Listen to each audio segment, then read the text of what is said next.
안녕하세요. 저는 올해 70살을 바라보고 있는 할아버지입니다. 저는 제 평생의 동반자인 할머니와 둘이서 살고 있는데 이 할멈이 요즘 치매기가 있어서 저를 알아보지 못해요. 그래도 이 할멈 옆에는 저밖에 없으니 간호하면서 살아가고 있답니다. 제가 오늘 사연을 쓴 이유는 얼마 전 저에게 아주 충격적인 일이 일어나서인데요. 지금 생각해도 꿈을 꾸는 것만 같습니다. 로또에 당첨된다면 이런 기분일까요? 저는 어렸을 적부터 가난한 집에서 자라서 그런지 한 번도 돈이 많았던 적이 없어요. 아내의 집안도 저와 비슷해서 저희는 평범한 결혼을 했답니다. 결혼하기 전에 아내 집안에서 저희 집이 너무 가난하니까 결혼은 절대 안 된다고 하면서 반대했는데 저는 아내가 너무 좋았기에 절대 고생시키지 않겠다고 약속을 하고 결혼을 한 거예요. 그런데 할아버지 할머니가 되어서도 그 약속을 못 지키고 있네요. 우리 아내 얼굴만 봐도 남편 잘못 만나서 이렇게 고생하는 게 너무 미안합니다. 아내와 저 사이에는 딸이랑 아들 이렇게 2명이 있어요. 경제적으로 가난하다 보니 아이들에게 어렸을 적부터 많은 것을 경험시켜주지 못하고 예쁜 옷 한 번 사입히지 못한 것이 아직까지 한으로 남아 있습니다. 그래도 부족한 부모 밑에서 자란 것 치고는 자식들은 다 좋은 회사에 취업했고 좋은 남편, 아내 만나서 손주까지 예쁘게 낳아서 잘 컸습니다. 저와 아내는 항상 저희 딸아들에게 고마워해요. 그리고 저는 몇 년 전까지 아파트 경비원 일을 하다가 나이도 너무 많고 이제 불러주는 곳도 없어서 길거리에서 폐지를 줍는 일을 하고 있어요. 다들 길거리에 낡은 리어카를 끌고 폐지 줍는 할머니, 할아버지 많이 보시죠? 그중 한 명이 바로 접니다. 아내는 거동도 불편하고 자주 깜빡깜빡해서 낮에는 집에만 있고 제가 오후까지 폐지 줍는 일이 다 끝나면 저녁에는 오로지 아내와 저만의 시간을 가져요. 아직 아내는 치매 초기라 저를 가끔 깜빡거리면서 누구냐고 물어보는데 처음에는 너무 무서웠고 눈물이 났지만 지금은 이 사람 옆에서 간호해 줄 사람이 나밖에 없다는 것을 아니까 최선을 다해서 옆에 남아 있으려고 해요. 자식들은 이제 자기 가정 챙기느라 바쁜지 자주 찾아오지 않습니다. 명절에도 잠깐 한두 시간 있다가 가고요. 많이 서운하긴 하지만 한창 바쁠 나이니까 그러려니 하고 이해하려고 합니다. 그리고 저와 아내는 반지하에서 사는데 곰팡이가 가득한 곳에서 사니까 건강이 나빠지는 것을 느껴요. 그래서 아내의 병이 더 나빠지기 전에 자식들이 보내주는 용돈 아껴 쓰고 폐지 많이 주어서 얼른 이곳을 나가는 것이 제 목표입니다. 그런데 폐지를 줍는 것은 너무 힘들고 쉬운 일이 아닌데요. 늘 사람들의 핀잔을 받으면서 살아야 하고 아무래도 리어카의 무게가 엄청나다 보니 항상 조심해야 합니다. 요즘 안 그래도 경기가 안 좋다 보니 제 또래 할아버지 할머니들은 거의 다 폐지를 주우면서 용돈벌이를 하는데 이게 또 경쟁이 생겨서 남들 다 나가는 시간에 폐지를 주우면 많이 못 주어요. 그래서 남들보다 1시간이나 2시간 정도는 더 일찍 나가야 폐지를 조금이라도 더 주울 수 있죠. 그래야 겨우 몇천 원 벌 수 있습니다. 요즘 세상에 몇천 원으로 뭘 할 수 있냐고 생각하겠지만 저 같은 사람에게 몇천 원은 굉장히 큰 돈입니다. 언제까지 자식들이 용돈을 줄지 모르니까 벌 수 있을 때 꼬박꼬박 모아야 하거든요. 그래서 열심히 폐지를 주우려고 하고 있습니다. 폐지를 줍는 일이 다들 쉬울 거라고 생각하지만 생각보다 너무 어렵고 힘들어요. 우선 비가 오는 날에는 비를 맞으면서 종이를 줍거나 비가 너무 많이 오면 아예 종이를 줍지 못합니다. 리어카 무게도 더 많이 나가고 종이도 다 젖어서 잘 찢어지거든요. 평소에도 종이를 가득 실으면 리어카 무게가 너무 많이 나갑니다. 저번에는 폐지를 쌓아서 가다가 앞이 보이지 않아서 실수로 전봇대에 부딪혔는데 리어카에 있던 종이들이 조금씩 떨어지니 길거리에 지나가는 사람들이 다들 저를 보고 화를 내더라고요. 그래도 그것까지는 이해를 했습니다. 제가 종이를 떨어뜨려서 그분들의 통행을 방해했으니까요. 그런데 제가 한 가게 앞에서 종이를 줍고 있었는데 그 가게 주인이 저에게 달려와서 할아버지, 여기서 이러면 안 돼요. 지금 할아버지 때문에 저희 가게 간판 다 가리잖아요. 얼른 가요. 저희 가게 장사 안 되면 할아버지가 책임지실 거예요? 라는 말을 하더라고요. 제가 그 젊은이를 상대할 수 없었기에 죄송합니다 하고 얼른 종이를 줍고 도망치듯 자리를 떴어요. 그렇게 핀잔을 들은 적이 한두 번이 아닙니다. 처음에는 기분도 나쁘고 속상했지만 계속해서 욕설을 듣고 핀잔을 들으면 적응이 되더라고요. 그리고 폐지를 주우면서 생을 마감할 뻔한 적이 한두 번이 아닙니다. 리어카는 크고 무거워서 인도로 다니면 사람들한테 방해가 되니 어쩔 수 없이 도로 외곽으로 걸어야 합니다. 저도 그렇게 100km가 넘는 리어카를 끌고 도로를 걷고 있으면 사고가 날 것 같아서 너무 무서워요. 운전자들도 저한테 욕을 하면서 가끔씩은 침을 뱉고 가기도 합니다. 저도 이 일을 그만하고 평범한 일자리를 구하고 싶지만 이 노인네를 원하는 직장은 아무데도 없더라고요.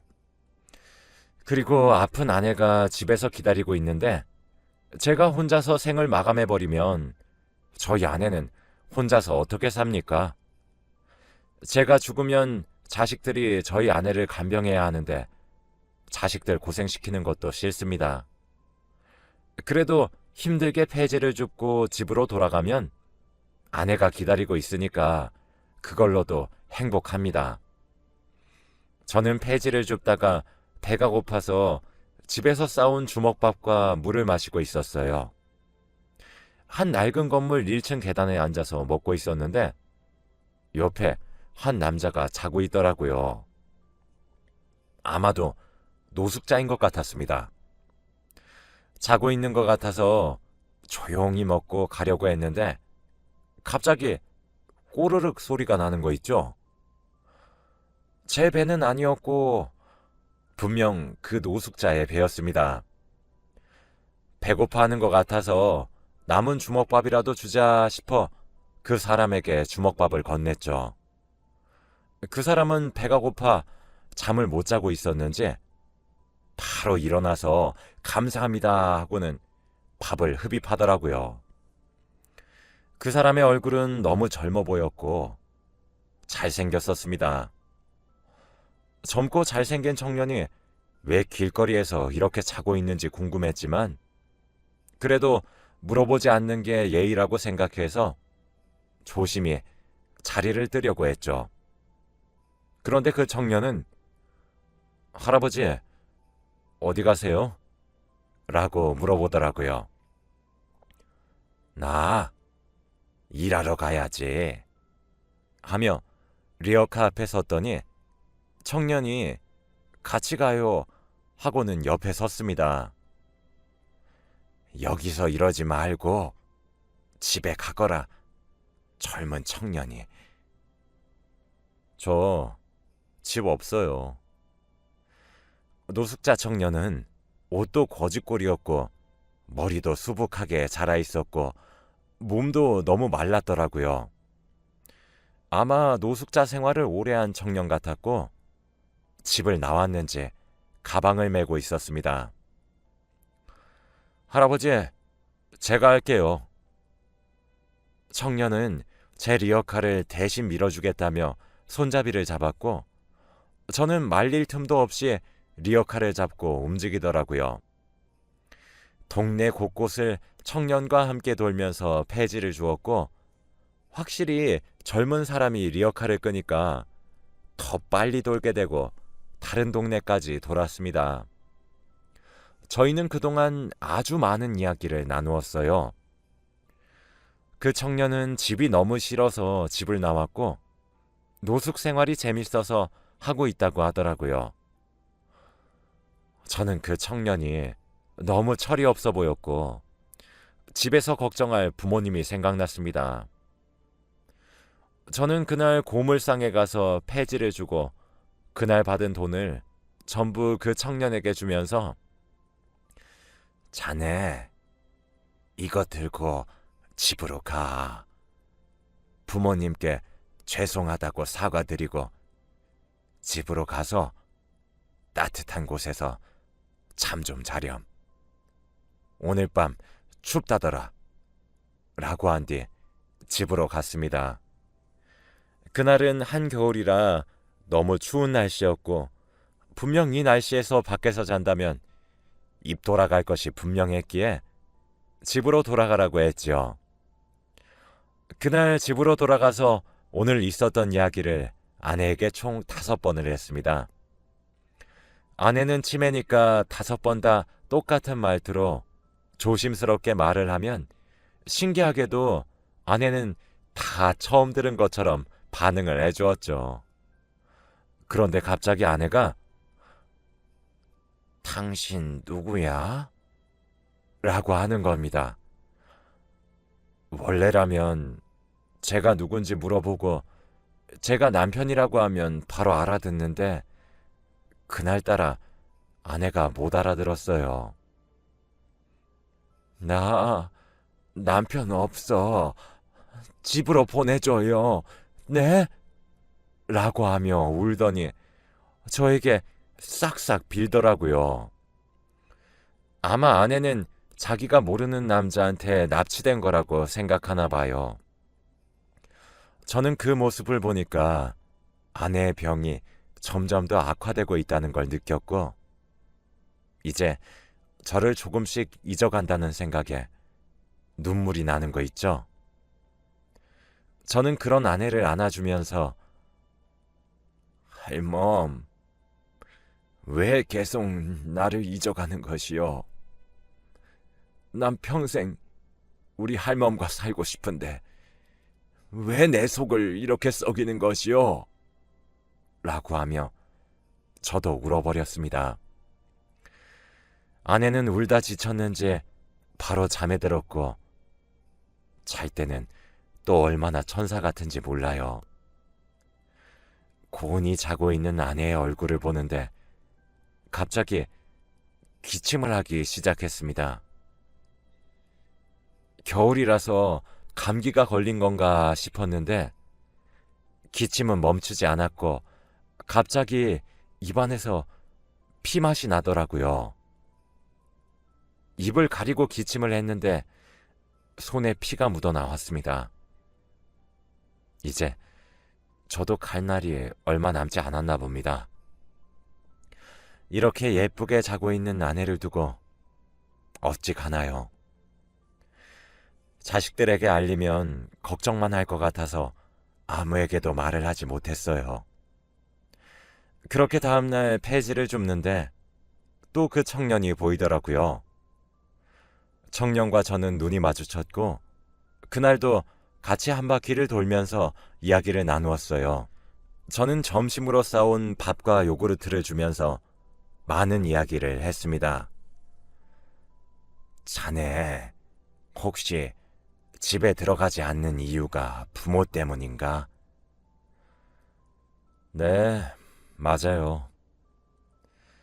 그런 집에서 살 바에는 차라리 죽는 게 나을 정도였으니까. 그럼 꼭 들어가게. 부모는 자식 절대 못 버려. 나도 아들, 딸 하나씩 있는데 지 엄마랑 아빠 찾아오지도 않고 연락도 없어. 어디서 죽었는지 살았는지도 모른다고. 그리고 우리 할멈이 치매인데 어젠 나를 못 알아봐. 원래 이런 적이 없었는데 이제 날이 갈수록 치매가 심해지나벼. 그때 제 손에는 빨간 피가 나왔고 청년은 그걸 보고 할아버지, 어디 아프세요? 라고 묻더군요. 아, 아니요.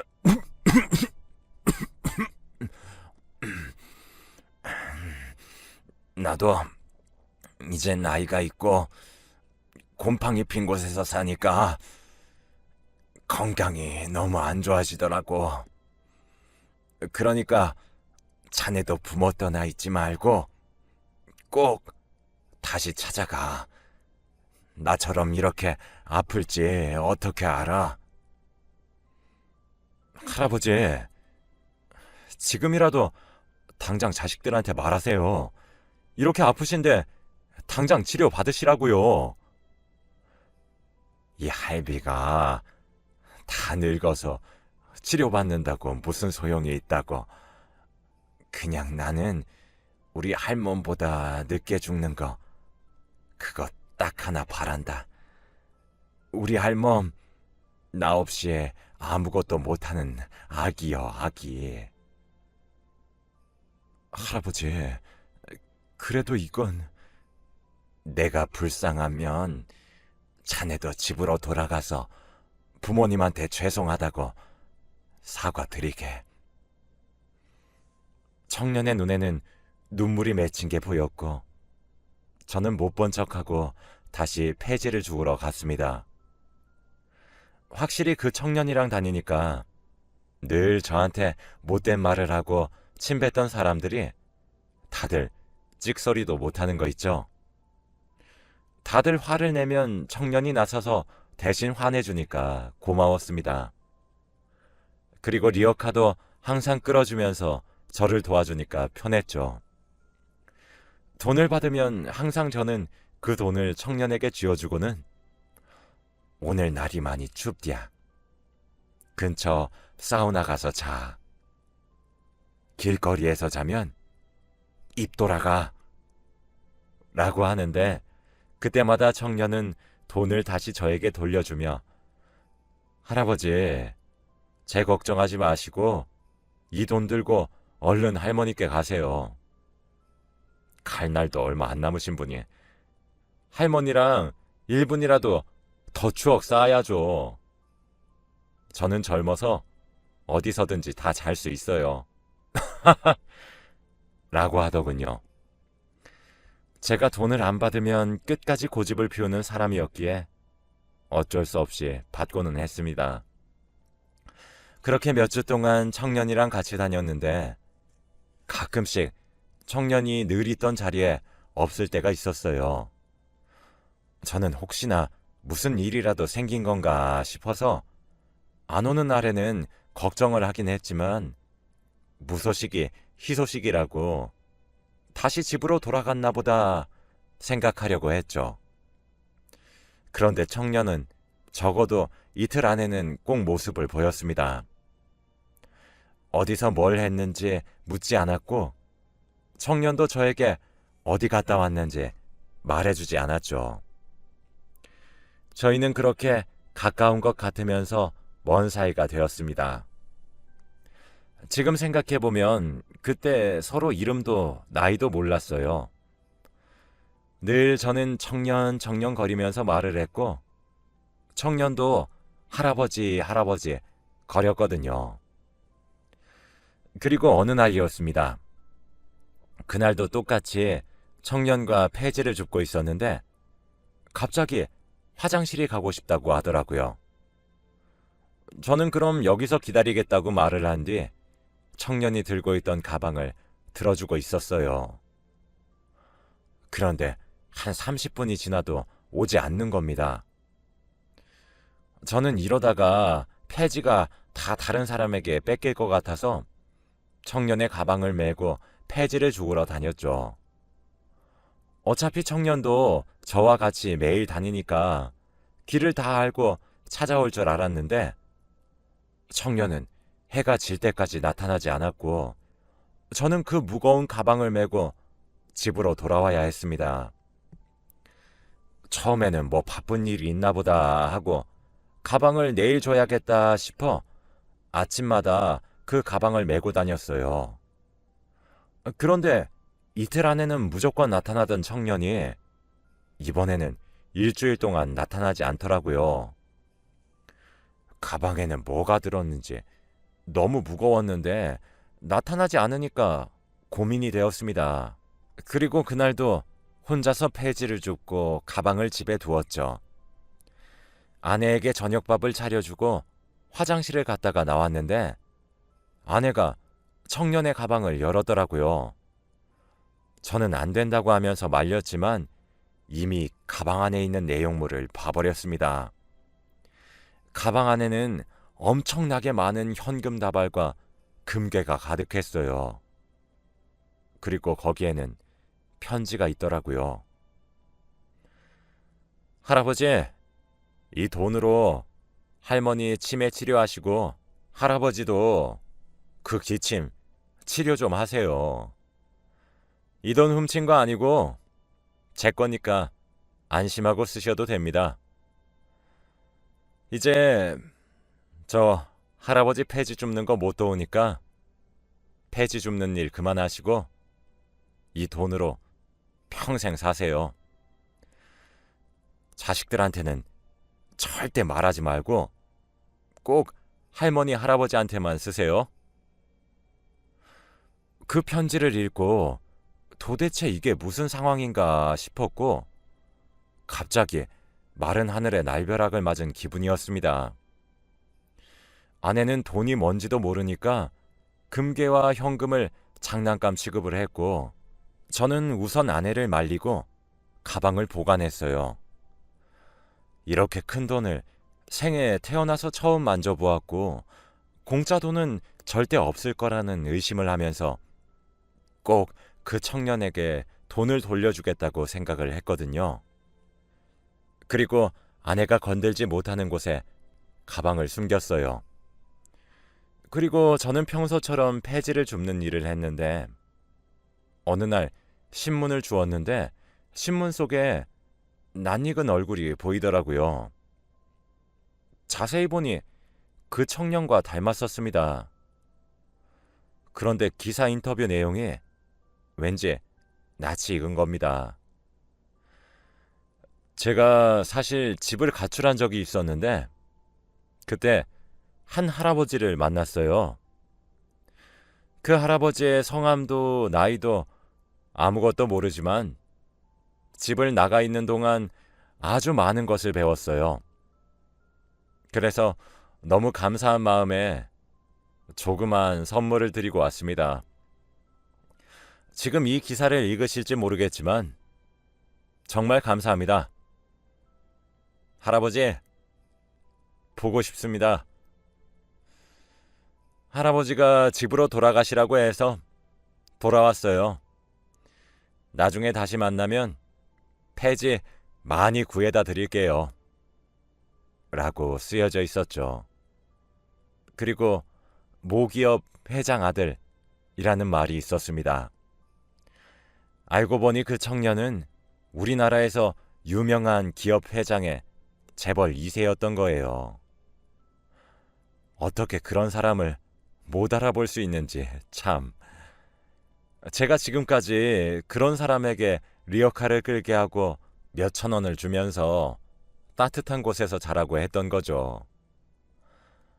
그때 저는 세상에 정말 신기한 일이 많구나 싶었고, 그 폐지 줍는 일을 당장 그만둔 뒤 청년이 준 돈으로 아내와 같이 병원 치료를 받기 시작했어요.